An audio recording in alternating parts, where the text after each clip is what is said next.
अस्सलाम वालेकुम। आज मैं आपसे सादुर्रहमान बन के बात करूँगा, ना कि डकी भाई। मैं नहीं चाहता कि कोई ये सोचे कि इस वीडियो का मकसद जो मेरे पे FIR हुई है उसकी कोई जस्टिफिकेशन है।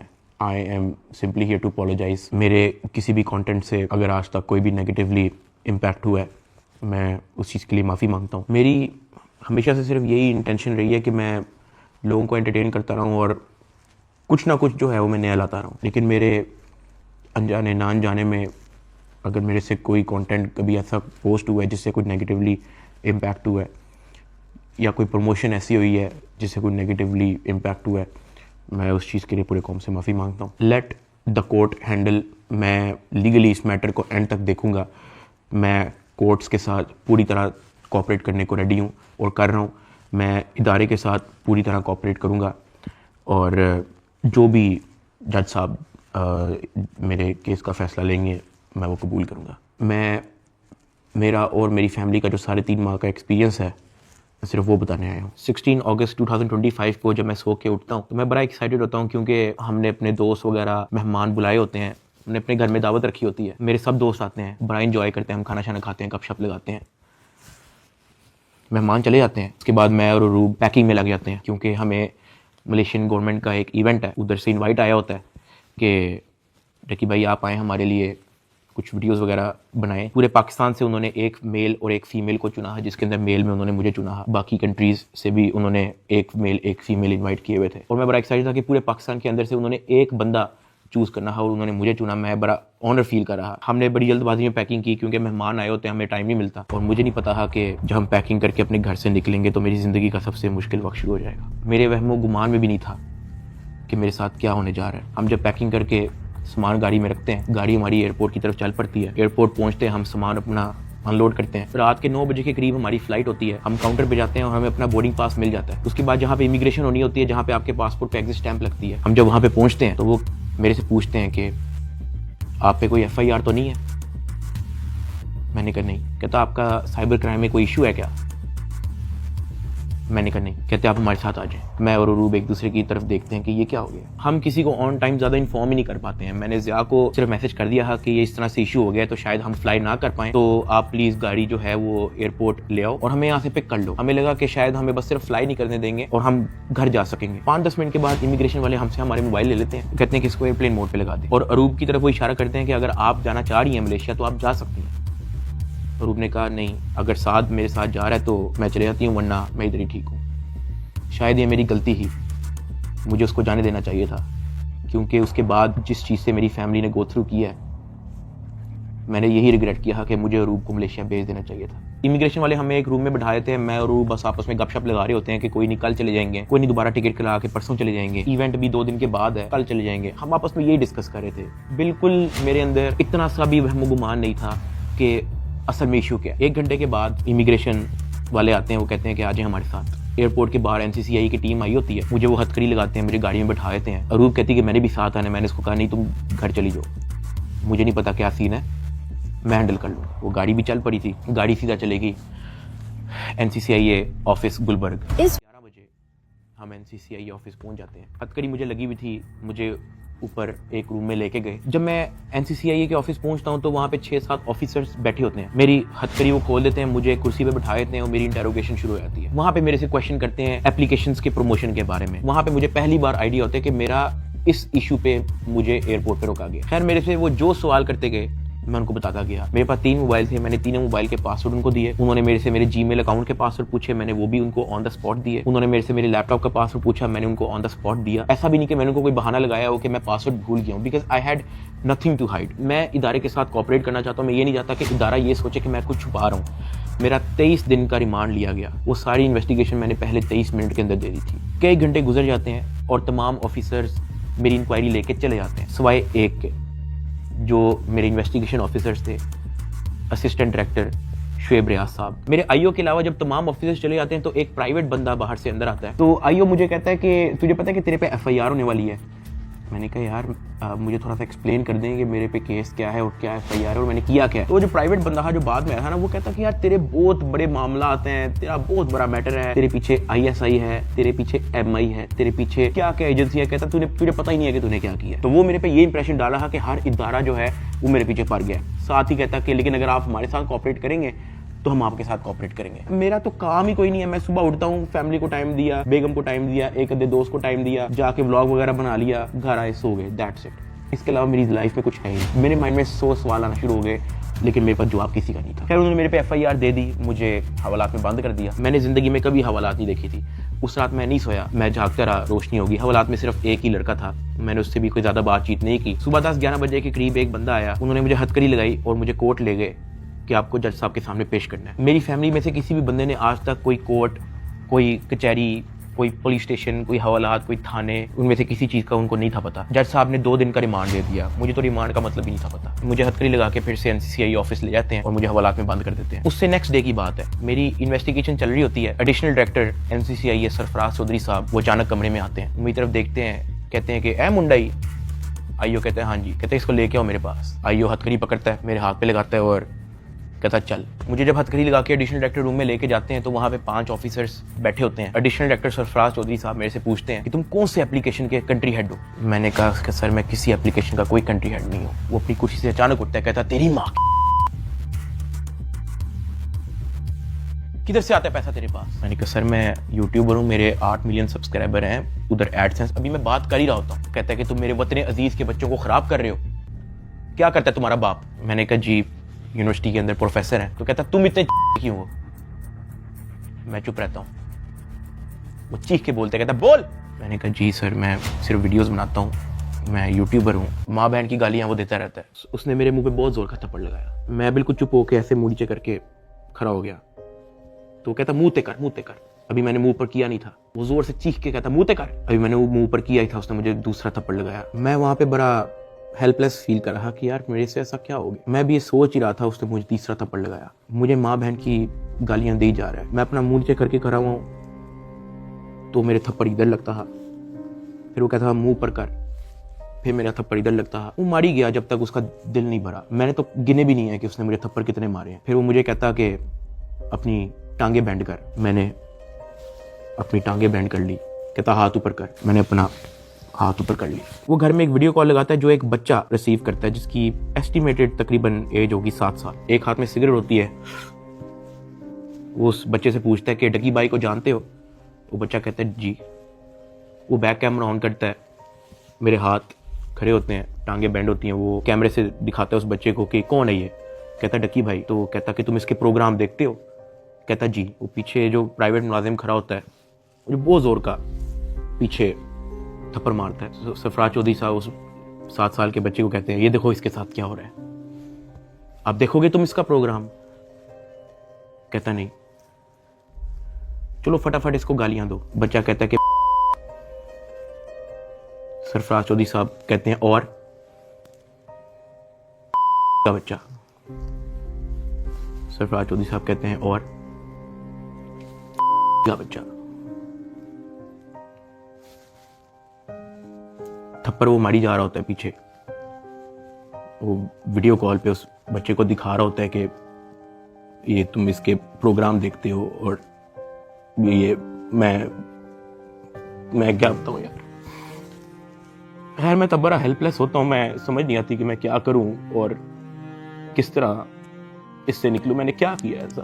खैर वो सरफराज चौधरी कहते हैं कि इसको ले जाओ, इसकी तरीके से तफ्तीश करो।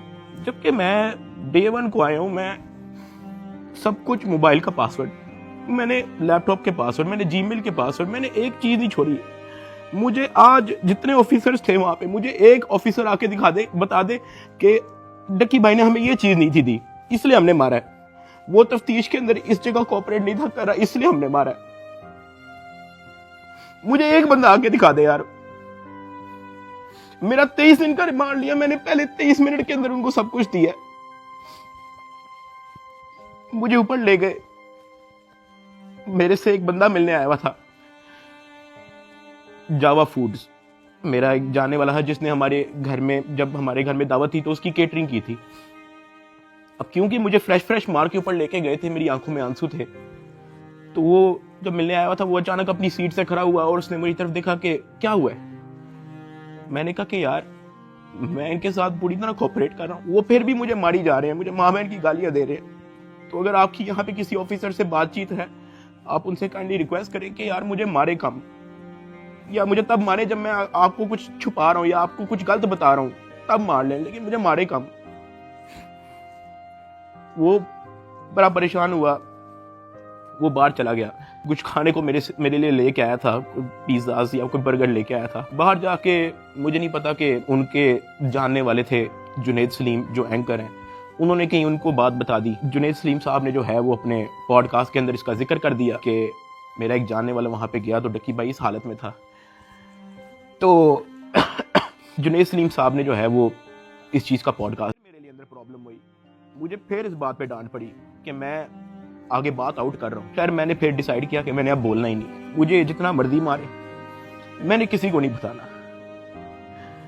मुझे हवालात में वापस बंद करता है। चलो कि इस पूरी इन्वेस्टिगेशन के दौरान ये जो असिस्टेंट डायरेक्टर शुएब रियाज जो मेरा इन्वेस्टिगेशन ऑफिसर था, उनका जो फ्रंट मैन था, उसको सिर्फ इस काम के लिए रखा हुआ था कि वो मेरे से पैसों की डिमांड करे। उसने तब मेरे से पूछा कि यार तू बेवकूफ है। मैंने कहा क्या हुआ है? कहता यार तेरे पीछे आने वाला कोई नहीं। मैंने कहा यार मेरी फैमिली कभी इन चक्करों में पड़ी नहीं है। तो कहता नहीं तू बेवकूफ है, तुझे समझ नहीं आ रही कि मैं क्या कह रहा हूँ, तुझे अपना मसला नहीं हल करना। मैंने कहा नहीं मुझे नहीं समझ आ रही आप क्या कह रहे हैं। कहता कि तेरा कोई दोस्त पीछे आने वाला, कोई तेरा भाई, कोई तेरा आउट ऑफ कंट्री कोई दोस्त रहता हो, कोई तेरे पीछे आने वाला नहीं। मैंने कहा कि मेरी तो बातचीत ही नहीं है किसी से, तो मैं किसको क्या कहूँ। तो कहता कि ये जो तेरा आईओ है ना, सारी गेम इसके हाथ में, इसने जो लिखना है तेरे साथ वही होना है, तो तू अगर इसके साथ ताउन करेगा तो तेरा मसला हल हो जाएगा। मैंने कहा मैं समझा नहीं आपकी बात। कहता कि भाई लगता है तुझे सारा पैसा कब्र में लेके जाना है, पैसे आप फिर कमा लोगे, आप अपना मसला हल करो। मैंने कहा मैं इन चक्करों में कभी भी नहीं पड़ा, मुझे नहीं पता कि क्या पैसे कितने लगते हैं, क्या होता है, मुझे नहीं पता, आप मुझे बताओ आप क्या ना क्या चाह रहे हो। कहता कि तेरा जो मसला है ना वो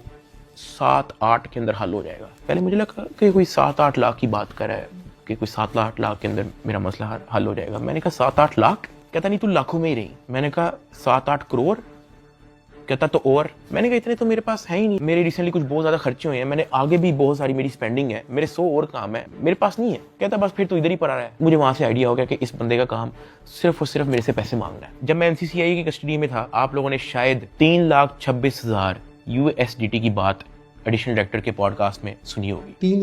पॉडकास्ट दे के ये बताया कि 3,26,000 USDT जो है वो हमने इससे बरामद कर लिए हैं। अब मैं आपको उसकी असल स्टोरी बताता हूँ कि वो क्या है। हवाला से मुझे इन्वेस्टिगेशन के लिए लेके जाते हैं कोई शाम के 7 बजे के करीब। आइयो मुझे कहता है कि अपना बाइनेंस का अकाउंट खोल। मैं अकाउंट खोल देता हूँ। मेरे अकाउंट के अंदर कुछ ट्रेड चल रही होती है जो मेरी सारी लॉस पे गई होती है, क्योंकि उस दौरान बिटकॉइन नीचे गया हुआ था। वो सारी ट्रेड मेरी लॉस में क्लोज करता है, मेरी फ्यूचर्स की ट्रेड सारी लॉस में क्लोज करता है, मेरा पर्सनल नुकसान करता है। सारे टोकन जो मेरे पास डॉज, बिटकॉइन, इथीरियम, मेरे पास दर्जनों टोकन और पड़े हुए थे, वो सारे क्लोज करके उसको USDT में खुद कन्वर्ट करता है और वो कहता है कि ये USDT ट्रांसफर कर। मैंने कहा सर इसकी क्या वजह है, आपने मेरा पर्सनल लॉस भी कर दिया है। कहता है कि तुझे अपना मसला हल करना है या नहीं करना। मैंने कहा कि सर लेकिन ये 3,26,000 USDT आपने ट्रांसफर क्यों करना है? जो भी आपकी इन्वेस्टिगेशन है आपके सामने, अकाउंट मैंने आपको दे दिया, उसका जीमेल मैंने आपको दे दिया, पासवर्ड मैंने आपको दे दिया, आपने ट्रांसफर इसको क्यों करना है? कहता है तुझे जितना कह रहे हैं उतना कर। मेरी 15 मिनट उनके साथ बहस चलती रही कि सर ये पैसे ज्यादा हैं, मुझे आप थोड़ी सी इसकी एक्सप्लेनेशन दे दें ताकि मैं मेंटली रिलैक्स रहूं, मुझे थोड़ा सा बता दें कि ये ट्रांसफर आपके पास क्यों करना है। वो मुझे आगे से ये कहता था कि यार लगता है तुझे अपना मसला हल करने का शौक नहीं है। बीच में उसने मुझे बहाने लगाने शुरू कर दिए, यार क्योंकि तू हमारी कस्टडी में है कि तेरा अकाउंट की हैक ना हो जाए, जब तू यहाँ से फारिग होगा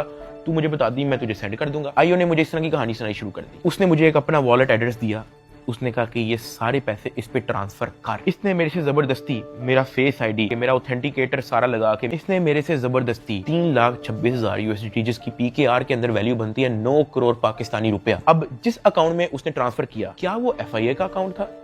नहीं। क्या वो NCCIA का अकाउंट था? नहीं। क्या वो पंजाब हुकूमत, सिंध हुकूमत या किसी KP की हुकूमत या किसी भी गवर्नमेंट के इदारे की हुकूमत का अकाउंट था? नहीं। क्या वो NAB का अकाउंट था? नहीं। क्या वो स्टेट बैंक का अकाउंट था? नहीं।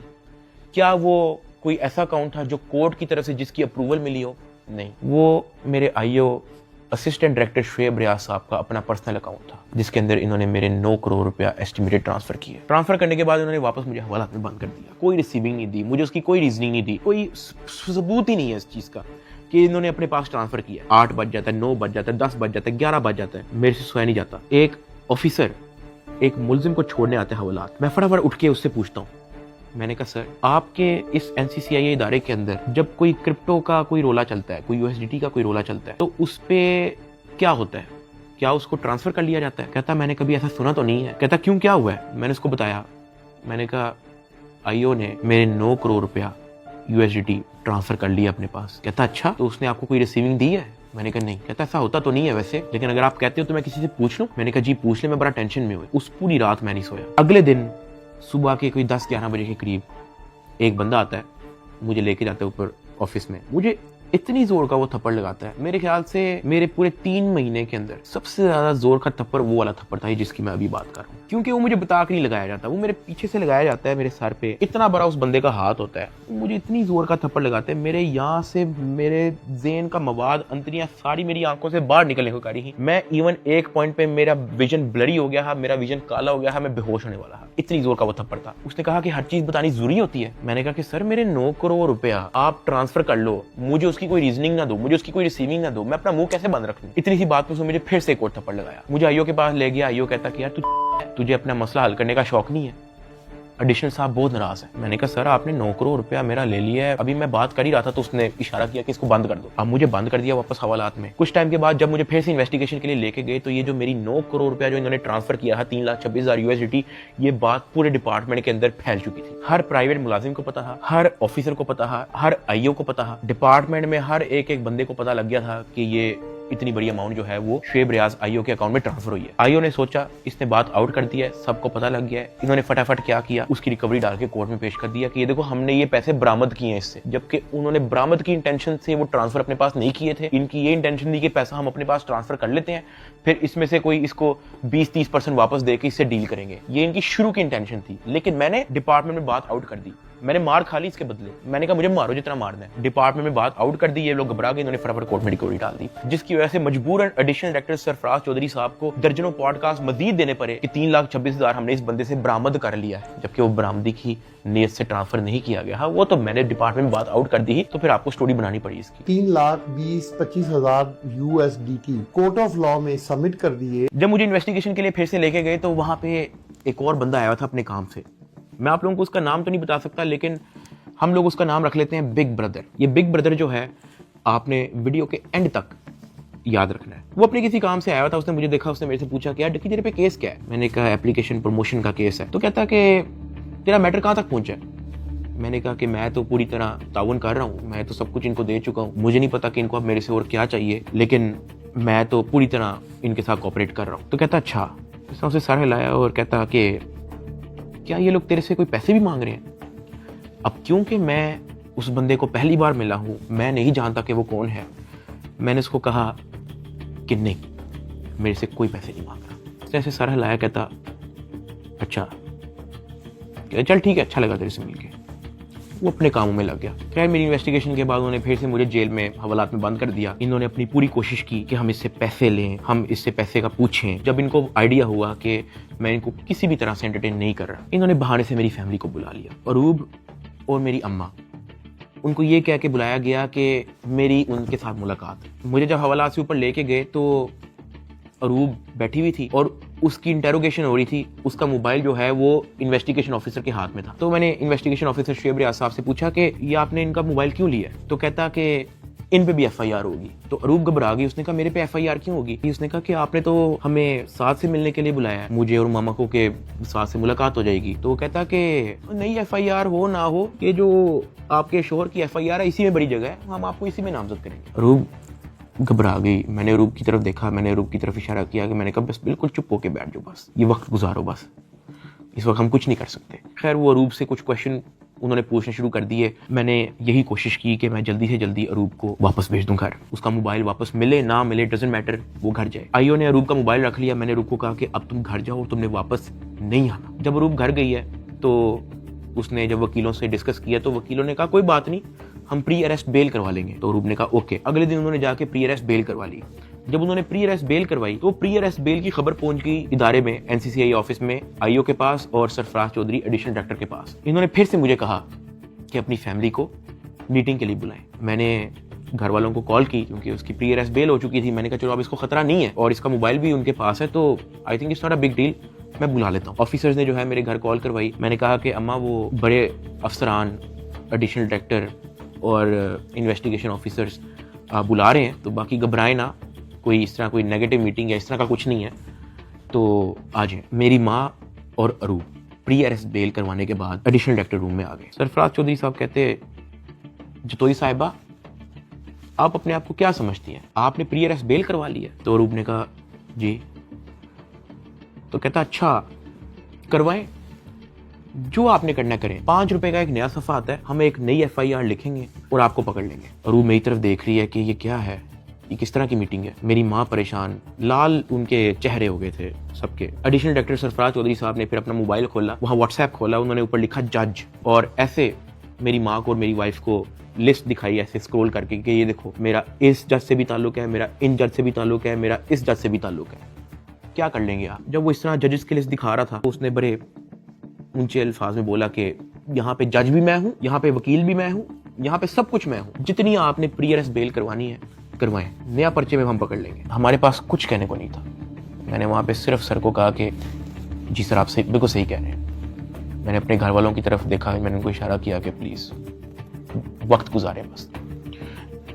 मेरे घर वालों के चेहरे लाल हो गए हैं, मतलब बिल्कुल आप कह लो कि उनके पास कुछ कहने को नहीं थे। दे वर शेकिंग। वो बातें करता गया, हम लोग घबरा गए थे। हमने बस वेट किया कि यार ये कब हमें फारिग करेगा। जब उसने कहा ठीक है आप जा सकते हैं, मैं, अरूब और मेरी माँ जब उस एडिशनल डायरेक्टर रूम से बाहर निकले, मेरी माँ की आंखों में आंसू थे, अरूब की आंखों में आंसू थे। मैंने कहा कि यार मुझे बहाने बहाने से कहते हैं कि आप लोगों को बुला लो, फिर ये इस तरह की हरकतें करते हैं, डराने धमकाने वाली, ब्लैकमेलिंग, थ्रेट्स। मैंने कहा ये सिर्फ और सिर्फ इनका पैसे मांगने का तरीका है ताकि हम डर जाएं, इनको कुछ पैसे दे दें और हमारी जान छोड़ेंगे। तो ये इस तरीके से मुझे, मेरी फैमिली को ज़हनी अजियत देते रहे हैं, ब्लैकमेल करते रहे हैं। अरूब का राइट बनता है कि वो प्री अरेस्ट बेल करवा के आए। आपने अपनी इन्वेस्टिगेशन करनी है, करें। उसने तो अपना मोबाइल भी दे दिया, आप जब बुला रहे हो वो आ रही है, फिर भी आप उसको थ्रेट कर रहे हो कि जी आपने प्री अरेस्ट बेल करवा लिया, कोई बात नहीं, 5 रुपए का नया सफा आएगा, हम आपको फिर अरेस्ट कर लेंगे। और ये सब इनका तौर तरीका था कि हम लोग किसी तरह टूट जाए और ये जितने पैसे मांगे हम लोग फौरी इनको दे दें। इस दौरान आईओ और उसका जो फ्रंट मैन है,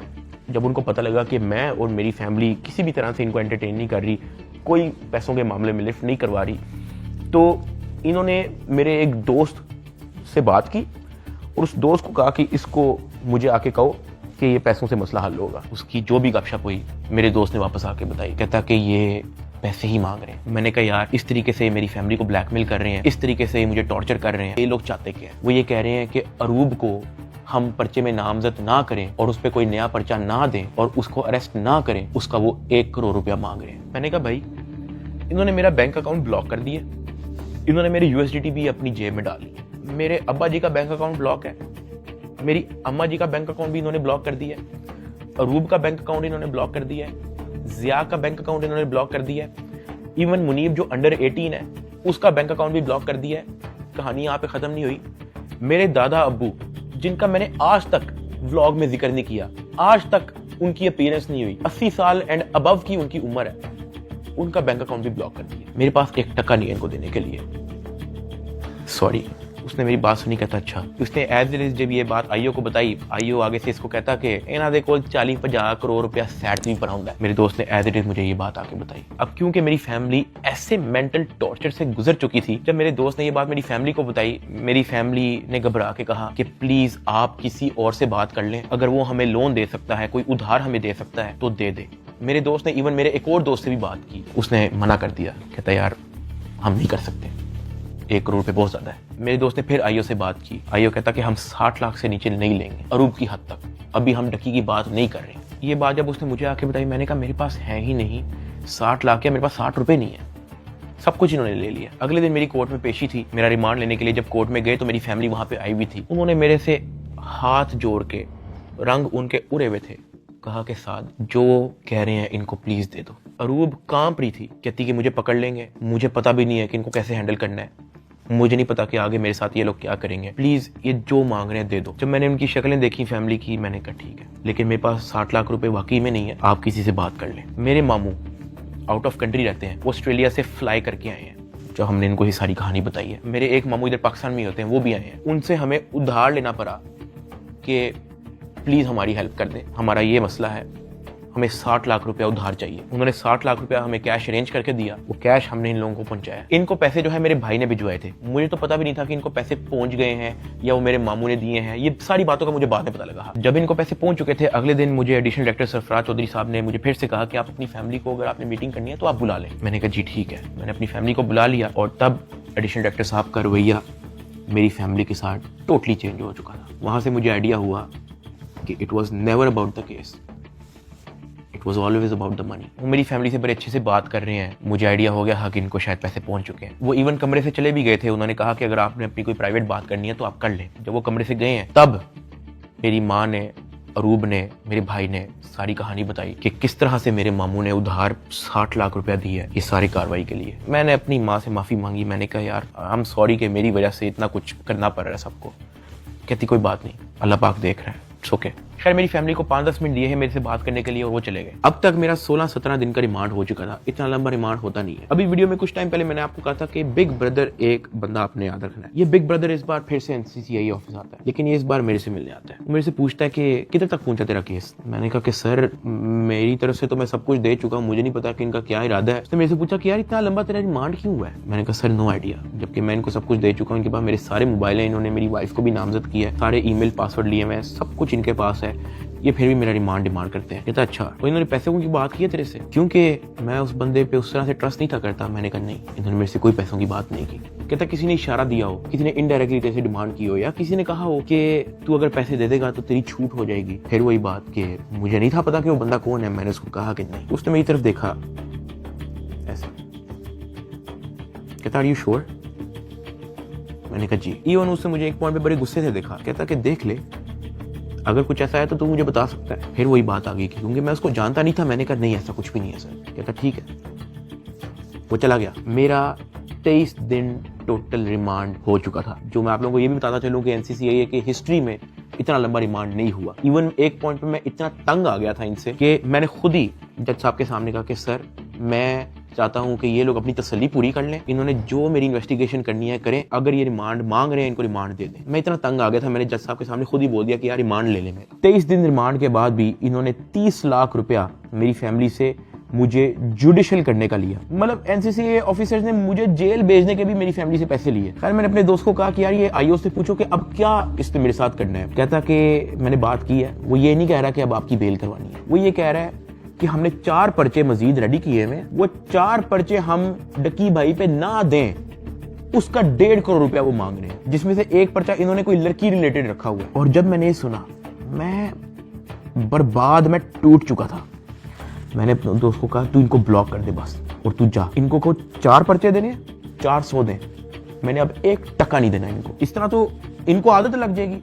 फिर ये कहेंगे कि जी अब हम डकी भाई को फायर ना मारने का 5 करोड़ रुपया लेंगे, घर की बत्ती बंद करेंगे, घर में अगर आप चाहते हो कि बत्ती आए उसका 50 लाख रुपया निकालो, पानी बंद कर देंगे, फिर कहेंगे घर में पानी आए उसका 40 लाख रुपया निकालो। ये तो इन हरकतों पे आ जाएंगे। फिर हाँ, अगर आप मेरी एक आधा फैमिली का अकाउंट छोड़ देते तो मैं आपको पैसे कहीं से तो दे, एटलीस्ट हमारी फैमिली जो है मकरूज तो ना होती। इतना मोटा मेरा चलान पेश किया। मुझे एक ऑफिसर उस चलान के अंदर एक सफे की एक लाइन का एक लफ्ज दिखा दे कि मेरे उसमें बाप का क्या रोल है, क्योंकि आप लोगों ने उनका अकाउंट बंद किया ना, उनका क्या रोल है मुझे उस सफे के अंदर दिखाएं। उस चलान के अंदर मेरी माँ का क्या रोल है वो मुझे दिखाएं। उस चलान के अंदर मेरे दादा अब्बू का क्या रोल है, मेरे किसी और फैमिली मेंबर का क्या रोल है मुझे दिखाएं। आपने उनको मकरूज कर दिया, कर्जे ले लेके अब उनको एनसीसीआई के ऑफिसर के पेट भरने हैं, उनको डिप्रेशन में डाल दिया, ये कह के कि पता नहीं उनके पीछे ISI-MI लगी है। मेरे फादर एक हार्ट पेशेंट है, उनके हार्ट की सर्जरी होनी थी। मैंने अपनी माँ को, अरूब को, ज़िया को सख्ती से मना किया हुआ था कि आपने एक तो ये अब्बा जी का ख्याल रखना है, दूसरा इनको कोर्ट में नहीं आने देना,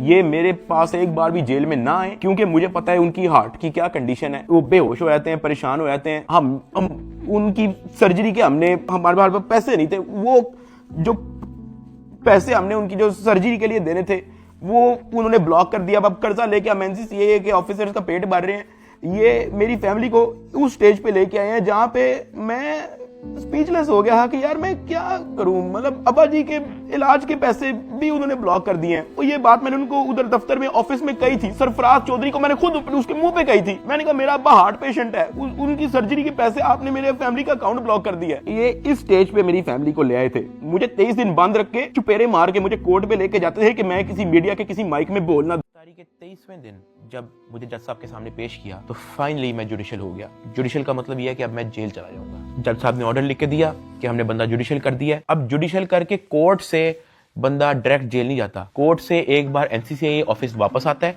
वहां पे उसके कुछ पेपर्स रेडी होते हैं, उसके बाद उसको जेल भिजवाया जाता है। तो जब मैं कोर्ट से एनसीसीआई ऑफिस वापस आया, वही बिग ब्रदर उधर मौजूद था। उसने मेरी तरफ देख के कहा, डकी तेरे से पैसे किसने लिए? मेरा दिल इधर मुंह में आ गया। मैंने कहा यार ये मेरे साथ क्या हो रहा है। अब क्योंकि उसने मेरे से डायरेक्ट पूछा कि तेरे से पैसे किसने लिए हैं, उसने मेरे से ये भी नहीं पूछा क्या तेरे से कोई पैसे ले रहा है, उसने मेरे से कहा कि तेरे से पैसे किसने लिए। मैंने कहा कि जी ये शुएब रियाज और उसकी टीम ने, इन्होंने जो है वो पैसे ऊपर हायर अफसरान को भी पहुंचाने हैं। कहता अच्छा कोई डिटेल है तेरे पास? मैंने कहा कि सर मैं तो इनके साथ हवालात में था, जेल में, सेल में, तो मेरी सिर्फ फैमिली को पता है कि एग्जैक्टली क्या हुआ।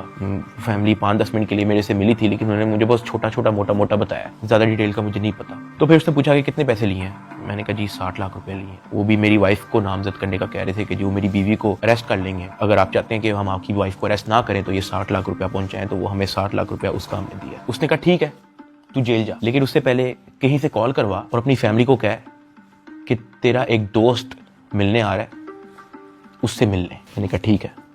मैंने कहीं से मोबाइल अरेंज किया, मैंने फटाफट मामा को कॉल की। मुझे सिर्फ मामा का नंबर याद था। मैंने उनको कहा कि मेरा एक दोस्त आएगा, उससे मिलने। बिग ब्रदर वहाँ से चला गया। 5-10 मिनट के बाद मुझे भी पुलिस के डाले में बिठाया और मुझे जेल ले गए। डकी भाई को जो है तकरीबन 22 रोज़ा जिस्मानी रिमांड के बाद जब अदालत में पेश किया गया तो अदालत ने गुज़श्ता रोज़ जो है डकी भाई को जुडिशल रिमांड पर जो है वो जेल भेज दिया। देख सकते हैं कि डकी भाई को जो है वो जेल मुंतकिल किया जा रहा है। 9 सितंबर 2025 को मुझे जेल भेज दिया जाता है। मैंने अपनी ज़िंदगी में वहमो गुमान में भी नहीं सोचा होना कि मेरी ज़िंदगी में ये दिन भी आएगा। जब मैं जेल जाता हूँ सबसे पहले तो मेरी चेकिंग होती है, बालों के अंदर, अंडर आर्म्स, आपकी नाक के अंदर भी देखते हैं, वो आपके कान के अंदर, आपके मुंह के अंदर, आपके लिप्स ऊपर करके आपकी ज़ुबान निकाल के। चेकिंग होने के बाद मुझे लेके जाया जाता है मेरे सेल की तरफ, जिसको जेल की ज़ुबान में चक्की कहते हैं। जेल के सेल का साइज़ आप ऐसा समझो कि कुछ 6 से 7 टाइलें हैं ना, उतना साइज़ होगा उसका। या फिर एक किंग साइज मैट्रेस अगर एक अंदर पड़ा हो तो वहाँ पे और मजीद जगह नहीं है। ये जेल के सेल का साइज होता है। कॉर्नर पे जो है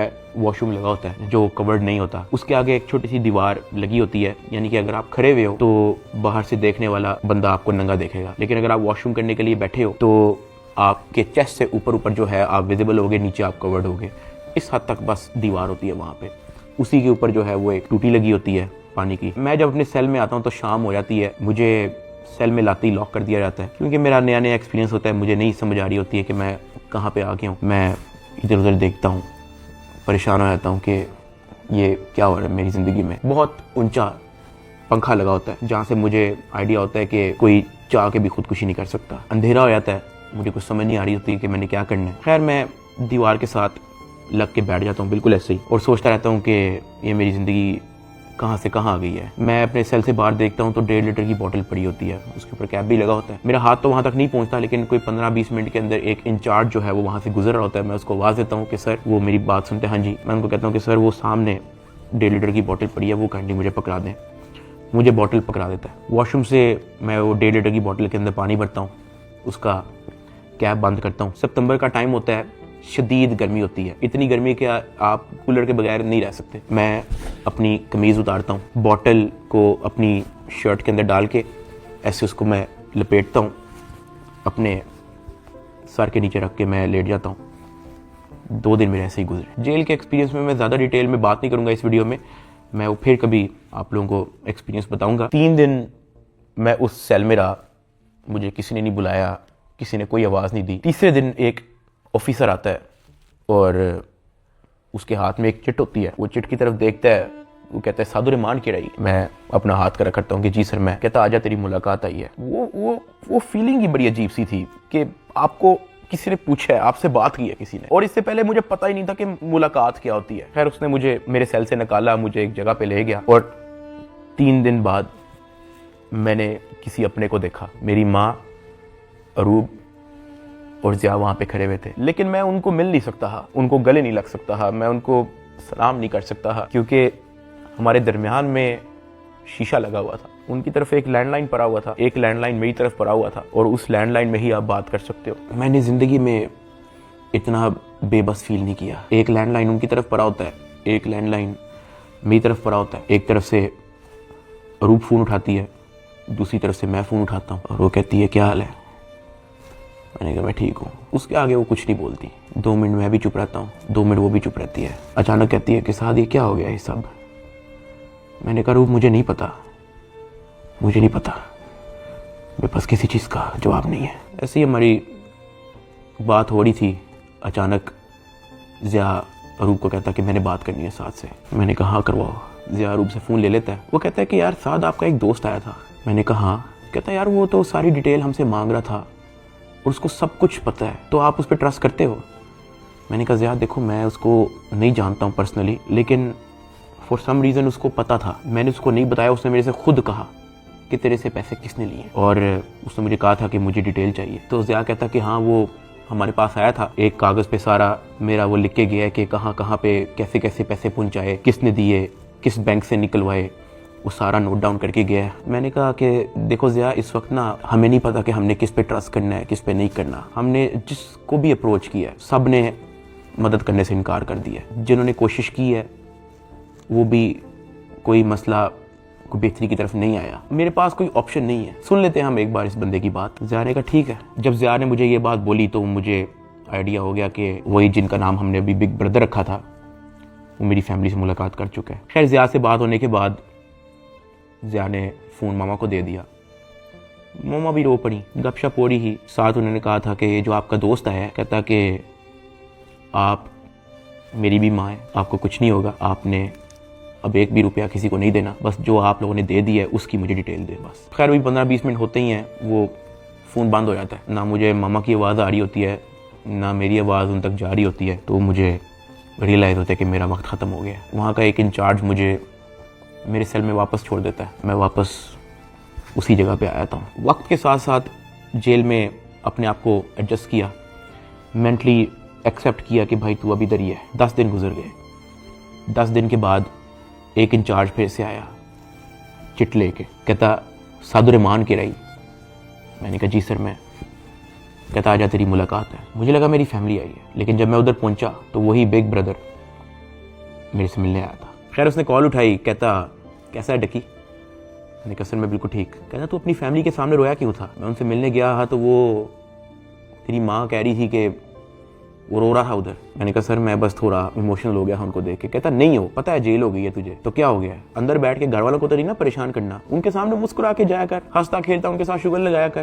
क्या मैं बिल्कुल ठीक हूँ, अंदर बड़ा मजा आ रहा है। मैंने कहा सर वो हो जाता है, मैं तो कोशिश करता हूँ कि मैं उनको कोई टेंशन ना दूं, लेकिन चेहरे पे बंदे के लिखा आया था। कहता खैर मैं गया उस दिन तेरे घर, माँ जी बहुत परेशान थी, मैंने उनको तसल्ली दी है, तुझे मैं सिर्फ ये बताने आया हूँ कि तू तगड़ा रहे। फिर उसने मुझे कहा कि अगर आने वाले कुछ टाइम के अंदर अगर तुझे कोई न्यूज़ तेरे रिलेटेड सुनने को मिलती है तो पैनिक नहीं होना और अंदर किसी से कोई बात शेयर नहीं करनी। कोई पूछे कहना मुझे इल्म नहीं किसी चीज़, और अपनी फैमिली को भी कह दे कि किसी चीज़ को लेके पैनिक नहीं होना।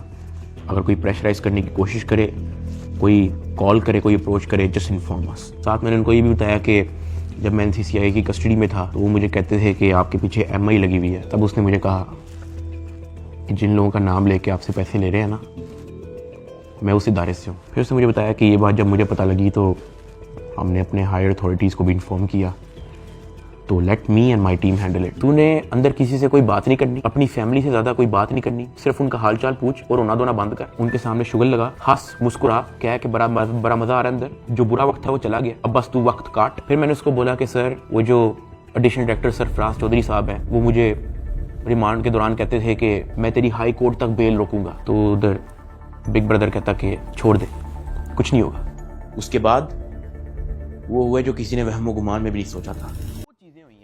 वो चीजें हुई हैं जो मैंने अपने वहमो गुमान में भी नहीं सोचा था। मैं जब 23 दिन रिमांड में था मैं इतना मायूस हो गया था, मैं अल्लाह पाक से भीख मांगता था कि या अल्लाह मुझे रास्ता दिखा, या अल्लाह मुझे इस झंझट से निकाल दे, या अल्लाह सब कुछ तेरे सामने है, मैं किसी जोगा नहीं, मेरी फैमिली किसी जोगे नहीं, हम फंस चुके हैं, हम गीदड़ों में फंसे हुए हैं, या अल्लाह मुझे यहाँ से निकाल दे। मैं हाथ जोड़ के भीख मांगता था। मैं हवालात में एक गंदे से कमरे में बैठ के मैं भीख मांगता था कि या अल्लाह तू सब देख रहा है, तेरे सामने हो रहा है सब कुछ, मेरे लिए कोई तो दरवाजा खोल, मुझे कोई रास्ता दिखा, मैं कहाँ जाऊँ।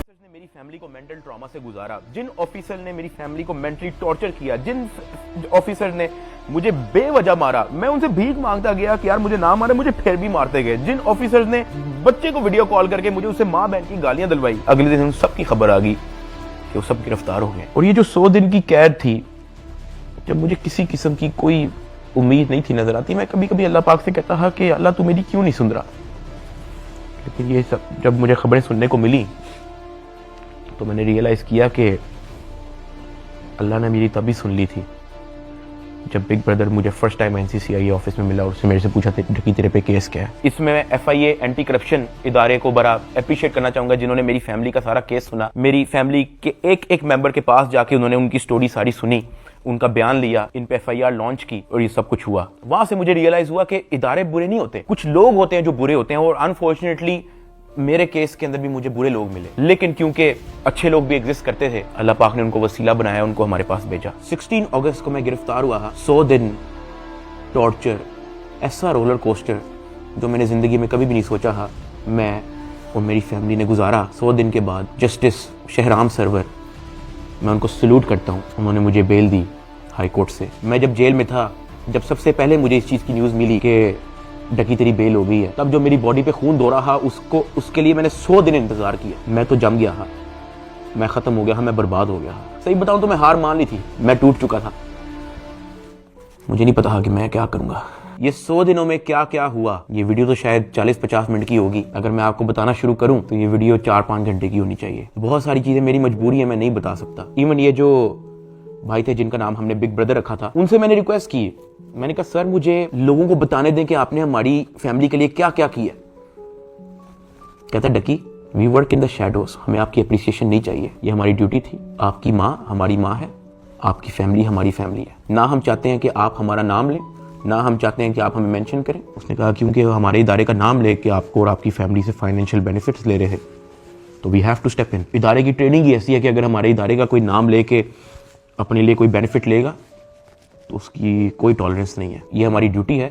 We are here to serve this country. अगर आप गलत होते या आपकी फैमिली गलत होती तो हम आपका साथ ना देते, लेकिन हमने देखा कि हमारी माँ मुश्किल में है, हमारी बेटी मुश्किल में है, हमारा भाई मुश्किल में है, तो हमें आपकी अप्रिसिएशन ही चाहिए, खुश रहें।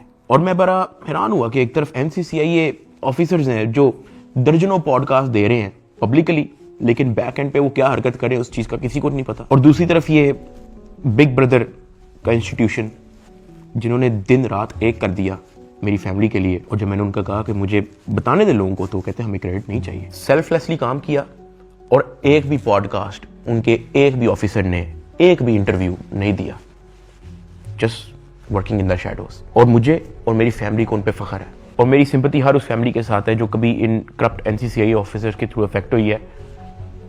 अल्लाह पाक किसी की फैमिली को उस चीज़ से ना गुजारे जिस चीज़ से मेरी फैमिली गुजरी है। एक और चीज़ की बड़ी कन्फ्यूजन थी कि मेरे एक्चुअली वकला कौन है, तो मेरा केस जो है वो बैरिस्टर अमृत शेख देख रही हैं और एडवोकेट उस्मान लतीफ़ जो मेरा केस आगे परसू कर रहे हैं। लेकिन मैंने सबकी वीडियोस देखी हैं, जितने वकला हैं जिन्होंने मेरे लिए स्टैंड लिया, मैंने सबके टिकटॉक वीडियोस देखी हैं। मैं दिल से उन तमाम एडवोकेट्स का शुक्रगुजार हूँ जिन्होंने मेरे लिए स्टैंड लिया। इस पूरे 100 दिन के अंदर जो मेन सवाल लोगों का था ना, वो ये था कि यार डकी भाई आप तो इस मामले से फारिग होने के बाद मुल्क छोड़ के चले जाओगे, लेकिन मैं आप लोगों को एक बात बताऊं, 8 साल हो गए हैं मुझे यूट्यूब पे आए हुए, मैंने सिर्फ अच्छा टाइम देखा है। जहां 8 साल इस मुल्क ने मुझे सब कुछ दिया, इस मुल्क के लोगों ने मुझे प्यार दिया, इस मुल्क के लोगों ने मुझे सपोर्ट दी, तो ये 3 महीने की मुश्किल में मैं मुल्क छोड़ के जाऊंगा, तो ये तो मेरी सेल्फिशनेस है कि जहां 8 साल इस मुल्क ने आप पे कोई मुश्किल नहीं आने दी, तो 3 महीने की मुश्किल पे मैं इस मुल्क को छोड़ के कैसे जा सकता हूं।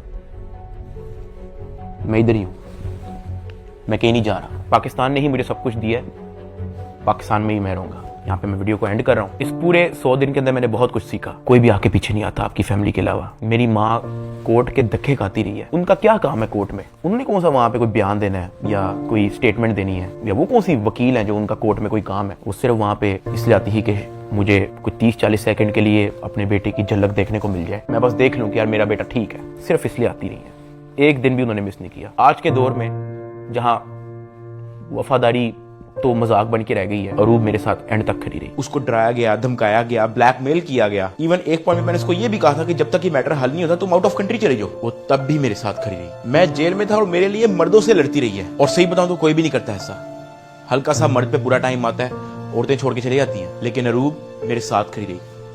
मैं एहसान कभी भी नहीं भूलूंगा। ज़िया अपने सारे काम छोड़ के, अपना यूनिवर्सिटी छोड़ के, अपनी सारी स्टडीज छोड़ के, अपना यूट्यूब चैनल छोड़ के मेरे साथ खड़ा रहा, मेरे साथ एफर्ट उसने एंड तक रखी। मेरे अब्बा जी हार्ट पेशेंट, उनको मैंने मना किया हुआ कि आपने बाहर नहीं निकलना, उनके बैंक अकाउंट बंद है, उधार पे हैं। मेरे लिए डेली मैसेज भेजते हैं अम्मा के थ्रू कि हमारी दुआएं सादा आपके साथ हैं, आपने घबराना नहीं है। मैंने सिर्फ ये रियलाइज़ किया कि आपकी फैमिली के अलावा कुछ मैटर नहीं करता इस दुनिया में। स्टेज पे नहीं हो कि मैं किसी का नाम ले सकूं, लेकिन I want to thank field marshal Asim Munir साहब and director general of military intelligence, जिन्होंने इतनी प्रोफेशनलिज्म दिखाई और मेरी फैमिली को इस करप्ट माफिया से निकलने में मदद की। और ये जो बिग ब्रदर जिनका मैंने जिक्र किया है, मैं तो जेल में था, मेरी फैमिली को कुछ भी नहीं पता था। जब जब उनको कोई परेशानी होती थी, जब जब उनको कोई सवाल होता था, जब उनको किसी चीज़ की टेंशन होती थी, ये जो बिग ब्रदर है ये और इनकी टीम हमेशा उनके लिए अवेलेबल रही है। और इस तरह का clean up operation in corrupt mafia के अगेंस्ट आज तक पाकिस्तान की तारीख में नहीं हुआ। और ये सब क्रेडिट जो है ये इंटेलिजेंस एजेंसीज को जाता है। और जैसे मैंने आपको कहा कि मैं आप लोगों को सब कुछ तो नहीं बता सकता, मैं अगर बताना शुरू करूं तो ये वीडियो कुछ 40-50 मिनट की नहीं, ये वीडियो कुछ 4 घंटे की होगी। वैसे भी आप लोग कहोगे कि ये झूठ बोल रहा है, ये तो कोई टॉम क्रूज की मिशन इम्पॉसिबल हॉलीवुड मूवी की स्क्रिप्ट बता रहा है। मैं बस यही कहना चाहता हूँ कि मैं और मेरी फैमिली हमेशा इनके शुक्रगुजार है। मैं आप सबको थैंक यू कहना चाहूंगा कि आप लोगों ने मुश्किल टाइम पे भी मेरा साथ नहीं छोड़ा। मैंने घर आके सोशल मीडिया देखा है, आप सबके कमेंट्स पढ़े हैं, मैंने आप सबकी वीडियोस, आप सबके एडिट्स मैंने देखे हैं। मुझे याद है गिरफ्तारी से पहले व्लॉग्स के अंदर मैं कहा करता था कि गाइस हम लोग 9 मिलियन सब्सक्राइबर्स करने हैं, लेकिन वो ख्वाब हमारा अधूरा रह गया। मैं गिरफ्तार हो गया, मेरे पास मेरा चैनल भी नहीं था, मैं जेल में था, मुझे लगा कि सब कुछ खत्म हो गया, this is the end, Ducky भाई is no more, he is finished. अचानक एक इंचार्ज आता है, कहता है डकी भाई तेरे 9 मिलियन सब्सक्राइबर्स हो गए हैं, मुबारक हो। That is where I realised